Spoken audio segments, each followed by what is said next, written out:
Yummy, yummy. Beep, bum, bum, bum. I smell the blood of an Englishman.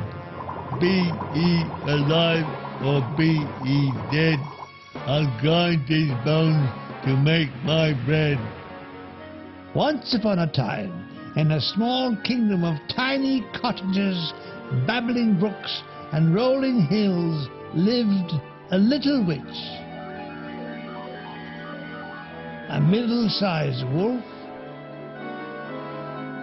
an absolutely enormous giant. His awesome footsteps echoed like thunder throughout the land.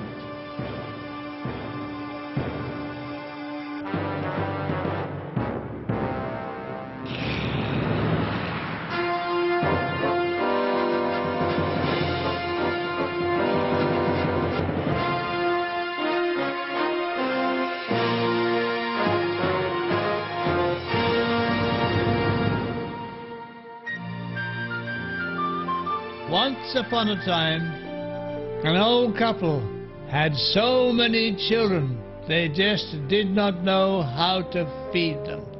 Especially the youngest daughter, Molly, who ate them out of house and home and garage. "Oh, what shall we do?" groaned the poor starving mother. Well, we'll dump her in the forest, just like that Gretel kid. And so, early the next day, Molly was turfed out in the forest with only a 6-kilo bucket of chips to sustain her. "I'll starve to death by this evening." This unlikely event was avoided by her discovery of a large house. A tall, thin lady opened the door. "Got any chips and a giant burger?" "Chips," said the lady, who was as thin as a chip herself. "Certainly not. And the only giant around will eat you up for supper if he catches you." But Molly, her brain dissolved by years of polysaturated fat, was blind to the danger. Such was her craving for chips. "Well, don't say I didn't warn you." No sooner had she spoken than a fearful roar came from inside the house. Fee, fi, fo, fum. I smell chips. Oh, yum, yum, yum. "Quick, hide in here," said his wife, stuffing the girl into a cupboard. "And try not to make a sound." The giant burst in the kitchen and had to mop it up. Got anything for supper, darling? "In the cupboard." "Twice a lot. Did you swear undying loyalty to your husband or something?" "I did." "I thought as much."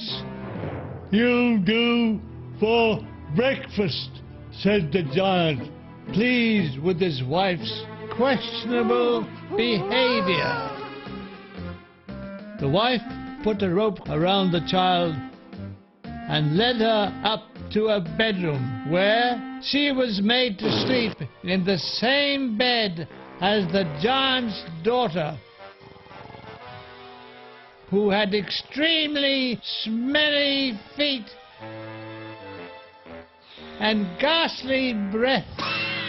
Molly noticed that the giant's daughter had a golden necklace around her neck. Molly swapped over the golden necklace for her own rope. But the giant was supposed to be on a diet, but like many dieters before and since, he couldn't resist a midnight binge. So up the stairs he went and into the bedroom. where he felt around for the rope, thinking he'd got Molly, but he'd actually carried his own daughter down to the kitchen. Molly knew that even the dim giant would realize his mistake in the light of the kitchen, so she made her escape, or as good an escape as the diet of chips and burgers would allow. She dashed down a back stairway, out of the door and away, until she arrived at a king's palace. Got any chips? Oh, French fries, only I'm afraid, said the king, revealing his superior breeding before showing Molly to the royal kitchens. There she complained to the king about the giant, saying he was a menace. And what did the king propose to do about it? The giant has a magic ring that has certain powers. If you get that ring, you can marry my son, and you can have chips for life. "Dan," said Molly, as she set off back towards the giant castle.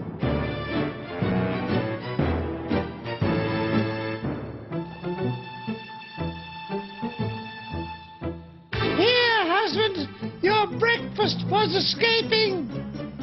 The giant was very cross and very thick, and didn't know the best way to punish Molly for this behavior. Yeah, what would you do if you were me?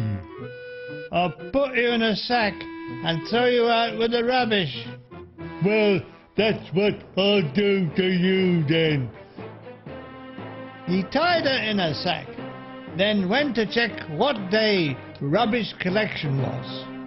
But Molly planned revenge on the horrid wife who had deceived her so readily. "Look, what's in here? Chips, I suppose. Even better. Gold, silver, gold. Let me see. Yoo-hoo! Let me out.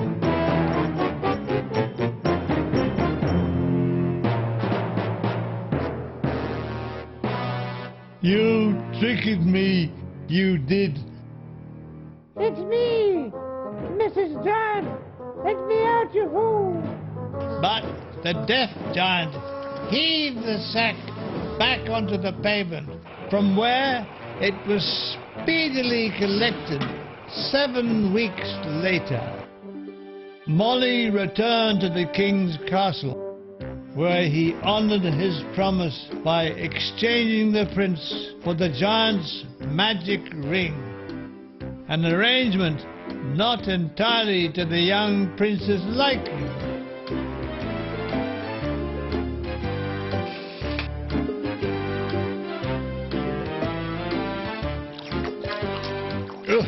Disgusting. Eating with her fingers. Oh, nerve-breeding.